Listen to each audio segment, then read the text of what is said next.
दुर्योधन कहता है कि मैं जानता हूं क्या धर्म है क्या अधर्म है, लेकिन फिर भी मैं धर्म में प्रवृत्त नहीं हो रहा हूं और अधर्म से हट नहीं रहा हूं। इसका मूल कारण है कामासक्ति, आसक्ति। तो यद्यपि हम जानते हैं विषय दुख रूप है, लेकिन अभी जो हमारा ज्ञान है वो दृढ़ नहीं है। इतना ध्यान रखना कि ज्ञान से मुक्ति नहीं होती। अब थोड़ी गड़बड़ हो गई साहब, सब लोग कहते हैं कि ज्ञान से मुक्ति होती है और इन्होंने अपनी नई निकाल दी। ये सूत्र है कि ऋते ज्ञानं न मुक्ति, बिना ज्ञान के मुक्ति नहीं होती, ये सूत्र दे दिया। लेकिन जब इस सूत्र को कहा तो बोले ज्ञान से मुक्ति नहीं होती और वह परमात्मा किसी के पापों का हरण नहीं करता। दोनों एक ही बात है। परमात्मा किसी के पापों को दूर नहीं करता, ज्ञान से मुक्ति नहीं होती। और एक जगह कह रहे हैं कि बिना ज्ञान के मुक्ति नहीं है। तो इसे ऐसे समझना पड़ेगा कि ज्ञान से मुक्ति नहीं होती, बल्कि ज्ञान निष्ठा से मुक्ति होती है। बहुत से इतने बड़े विचारवान हैं कि महाराज क्या करो, घटाकाश मटाकाश जाने क्या क्या करें, लेकिन देखो तो थोड़े से क्रोधित हो जाएं। ज्ञान से मुक्ति नहीं होती, ज्ञान निष्ठा से मुक्ति होती है। भगवान किसी के पापों को दूर नहीं करते, भगवान के जब हम हो जाते हैं तब पाप दूर करते हैं वो। तो ये इसलिए विषय दुख रूप हैं, लेकिन अभी हमने जो ये जाना है कि विषय दुख रूप है, उस ज्ञान में निष्ठा भी नहीं हुई है, इसलिए दुख रूप होते हुए भी हम उनमें प्रवृत्त हो जाते हैं। इसलिए हमें ज्ञान निष्ठा करनी पड़ेगी और भक्ति की दृष्टि से भगवान के चरण पकड़ने पड़ेंगे। मामेव ये प्रपद्यन्ते। अगला प्रश्न है साहब, अकर्ता का कर्म और नित्य का जन्म मरण कैसे होता है? ये जो है इसमें विभिन्न आचार्यों के अलग अलग मत हैं, लेकिन आप एक लाइन में समझो तो कहते हैं कि न कोई करता है न कोई अकर्ता है। ये तो भगवान की वो माया है जिसके द्वारा लोग भ्रमित होते हैं और कर्तापन का आरोप हो रहा है, नहीं तो कोई करता है ही नहीं। अब फिर उसे पे आ जाओ, जैसे एक सूर्य है, आपका घड़ा, घड़े में पानी, या चलो थाली में पानी रख लेते हैं साहब, थाली में पानी, थाली में पानी और भगवान सूर्य का प्रकाश आ रहा है। पानी स्थिर है तो सूर्य का प्रतिबिंब उसमें दिखाई दे रहा है, लेकिन थोड़ी सी हवा चली, पानी हिला तो उसमें प्रतिबिंब हिला और देखने वाले बालक ने कहा माताजी, पापा, देखो अब सूर्य हिल रहा है, सूर्य कांप रहा है, सूर्य कांप रहा है। तो समझदारों से बताते हैं, बेटा सूर्य नहीं कांप रहा, ये जल कांप रहा है, यह जल कांप रहा है। इसलिए जल जो कांप रहा है, इसलिए जल में जो उस मुख्य बिंब सूर्य का जो प्रतिबिंब है वो हमें सूर्य कांपता सा दिखाई देता है। नहीं तो कौन कांप रहा है? जल। न तो बिंब कांप रहा है न प्रतिबिंब कांप रहा है। ध्यान देना, न तो कर्तापन उस सूर्य में है, न तो कांप सूर्य रहा है, न कांप, थोड़ा सूक्ष्म सोचना पड़ेगा, न तो सूर्य कांप रहा है न प्रतिबिंब कांप रहा है। बोले जल हिल रहा है, इसलिए हम आरोप कर रहे हैं कि यह सूर्य कांप रहा है या जीव में कर्तापन है। न तो बिंब में कर्तापन है न प्रतिबिंब में कर्तापन है, इसलिए न जीव तुम में कर्तापन है न परमात्मा में कर्तापन है। यह तो माया के कारण ऐसा मालूम पड़ रहा है। इसलिए अकर्ता होते हुए भी कर्ता का जन्म है और अजन्मा होते हुए भी वह जन्मवत प्रतीयते, जन्म लेता हुआ सा प्रतीत हो रहा है। यही अजन्मा का जन्म है। अजन्मा का जन्म क्या है? जैसे सूर्य का प्रतिबिंब के रूप में थाली में या घड़े में दिखाई देना। तो कर्तापन का भी भ्रम है, न हमारे में कोई कर्तापन है। अच्छा एक बात विचार करो, हम अपने संबंधियों से सुनकर के ही तो मानते हैं कि हमारा जन्म कब हुआ क्या हुआ, नहीं तो आपका कभी जन्म हुआ ही नहीं। अच्छा जन्म कब होता है? जन्म मरण कब होता है? अज्ञान से। और आप यदि अपने स्वरूप को देखें तो आप में अज्ञान है ही नहीं। अब सोचो अज्ञान किससे पैदा होता है?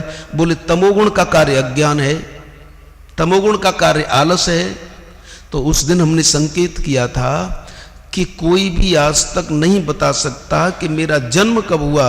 अरे जन्म कब हुआ ये तो तब बताएगा जब उसका जन्म हुआ हो। और यदि कोई वास्तव में निष्पक्ष स्वीकार करे तो कोई ये भी नहीं कह सकता कि मैं सोता हूं, मेरे में अज्ञान है, मैं सोता हूं। क्योंकि सोने वाले से यदि पूछो तुम तो वो ये कह सकता है अपनी स्थिति के अनुसार कि मैं 10 बजे सोया कि 11 बजे सोया। तो हमारा ऋषि पूछता है कि तू 10 बजे सोया या 11 बजे सोया, तो पागल सोया कहां? घड़ी भी देख रहा था और बता भी दिया कि मैं सो गया। इसलिए जब हम में ये नींद तक नहीं है, ये तमोगुण की नींद तक नहीं है, तो बोलो हम में अज्ञान कहां से आया? उसमें जो नींद का आरोपण है वो तमोगुण के कारण है। इसलिए जो जन्म की हमें प्रतीति हो रही है वो केवल कल्पित है, जन्म लेता सा दिखाई दे रहा है। इसी से मिलता यह है कि जगत सत्य है या असत्य है, जगत सत्य है या असत्य। तो जब हम इन आंखों से देखते हैं तो लगता है कि जगत सत्य है, लेकिन जब देखते हैं 50 साल बाद लौटे, बोले कहां गए? कि वो तो गए, तो असत्य है। तो देखते हैं तो सत्य है और जब विचार करते हैं तो असत्य है। और हमारा शास्त्र कहता है कि देखने से जो सत्य मालूम पड़े, विचार करने से जो असत्य मालूम पड़े, बोले ऐसी वस्तु को न सत्य बोलते हैं न असत्य बोलते हैं, मिथ्या यानी अनिर्वचनीय मिथ्या बोलते हैं। इसलिए जगत न सत्य है न असत्य है, यह मिथ्या है।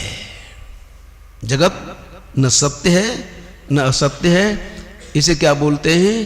मिथ्या।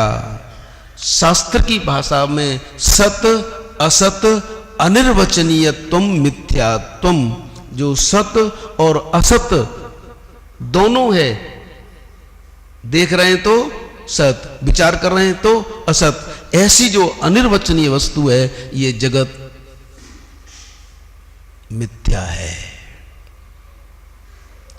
भगवान शंकराचार्य कहते हैं श्लोकार्धेन प्रवक्ष्यामि यदुक्तुम ग्रंथ कोटिभिः, करोड़ों ग्रंथों ने जिस बात को कहा है मैं आधे श्लोक से कहता हूं कि ब्रह्म सत्यम जगत मिथ्या, ब्रह्म सत्यम जगत मिथ्या। ये परमात्मा सत्य है लेकिन जगत मिथ्या है। इसलिए हम लोकाचार में सत्य कह देते हैं, कभी असत कहते हैं, लेकिन ये मिथ्या है, ये शास्त्रीय भाषा में। और मिथ्या ये भी आपको बताया कि देखें तो लगता है सही और विचार करें तो लगता है, तो ये जगत सत असत। और यही चतुर्थ श्लोकी भागवत में भगवान ने बताया है। पहले श्लोक में बताया अपना स्वरूप, जो चतुर्श्लोकी भागवत की बात कही है ना, तो अत्यंत संक्षिप्त ही कर सकते हैं क्योंकि हमारा विचार है थोड़ा इन श्लोकों को भी ले लिया जाए। तो चतुर्थ श्लोकी जो भागवत है, कभी देखो मौका मिलेगा तो डिटेल वर्णन करेंगे साहब। वैसे जरूर लगता है कि हम 10-15 दिन के लिए आगरा में फिर आ रहे हैं साहब, डिटेल वर्णन करेंगे साहब फिर। अरे कोई जरूरत नहीं कि करोड़ों खर्च करो, अरे ऐसे ही मिल बैठ करके विचार हो जाएगा, क्या बात है, कोई चिंता की बात नहीं, मत डरो। अरे पैसा खर्चने, लक्ष्मी नारायण हमारे माता पिता हैं, वो माता पिता जाने सब व्यवस्था करेगा, और न करेगा तो उसकी बदनामी हमारा क्या लेना देना, हम तो ऐसे ही बैठ जाएंगे, ऐसे ही बैठेंगे, मिल बैठ करके विचार करेंगे, आप चिंता मत करो। लेकिन मेरी ये कामना, एक संगठन तो बना लो, आज यहाँ आज वहां, यहाँ कहाँ। मैं तो कहता हूं आगरा को तेजमय कर दो, अब तक ताजमय था, अब तेजमय कर दो, क्योंकि ताज तो आज नहीं रहता, कल रहे, आज है लेकिन कल दिखाई नहीं देगा। एक राजा ने बड़ा अभिमान किया साहब कि मैं ऐसा महल बनाऊंगा कि इसमें कोई कमी नहीं हो।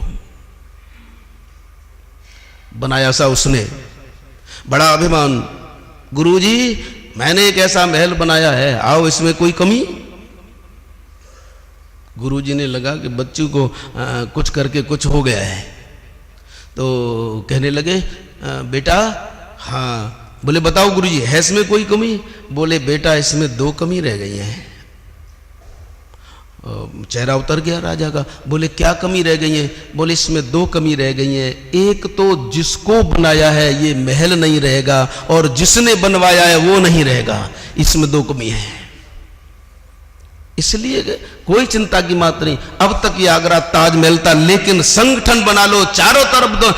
यत्र तत्र मैं तो सोचता हूं कि आगरा गीता में होना चाहिए, तेज में होना चाहिए, जिससे हमें मालूम पड़े कि भगवान ने हमें क्या दिया।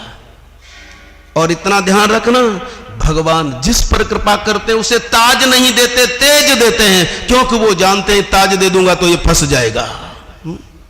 भगवान ताज नहीं देते साहब, तेज देते हैं।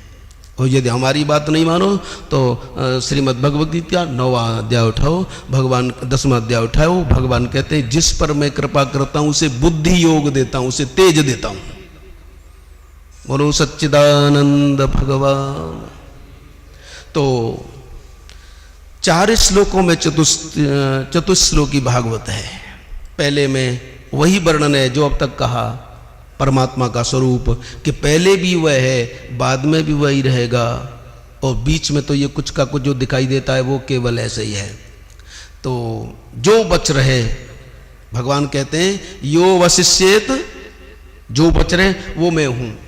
तो इसी के साथ मुझको लगता है कि ये संबंध है कि जो पीछे से ये जो है रामनामी क्यों रह जाता है, मुझे लगता है यहीं से शायद।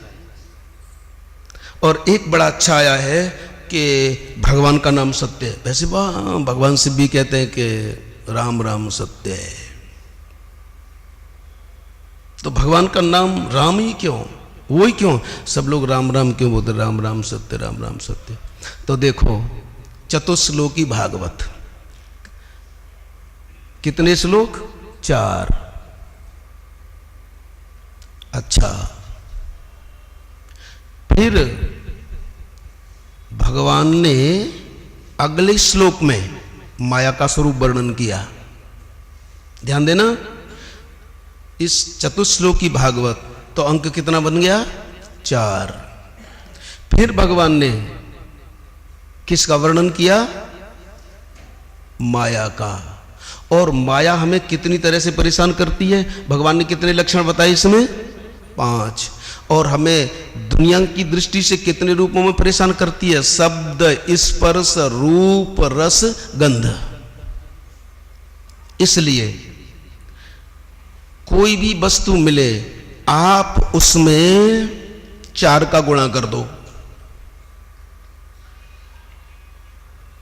और दूसरे श्लोक में जो कहा माया का वर्णन, ये कैसे परेशान करती है? 5 रूपों से। तो किसी भी वस्तु में 4 का गुणा कर दो और फिर उसमें 5 को जोड़ दो। कोई अंक लिख लेना अपने उस पर, फिर लगाते जाना, घटाते जाना, जो मैं कहता जाऊं, क्योंकि इसका उत्तर उससे है कि केवल राम राम ही क्यों कहते हैं। तो कोई भी अंक 4 का गुणा कर दो। चतुश्लोकी भागवत, कहने वाला चतुर्भुज नारायण और सुनने वाले चतुर्भुज और चतुर्मुख ब्रह्मा। और हमारे वेद 4, वेद 4। चतुश्लोकी भागवत वर्णन कर रहे हैं, इसलिए संख्या 4। जो वर्णन कर रहा है वो चतुर्भुज नारायण 4, और जिसको सुनाया जा रहा है चतुर्मुख ब्रह्मा 4। इसलिए किसी भी संख्या को 4 से गुणा कर दो। और दूसरे, क्योंकि अगले श्लोक में क्या वर्णन है? माया का। और माया 5 तरह की है, 5 तरह से परेशान करती है, तो 5 का कर दो योग। अच्छा, अब अगले श्लोक में बताया कि जीव क्या है।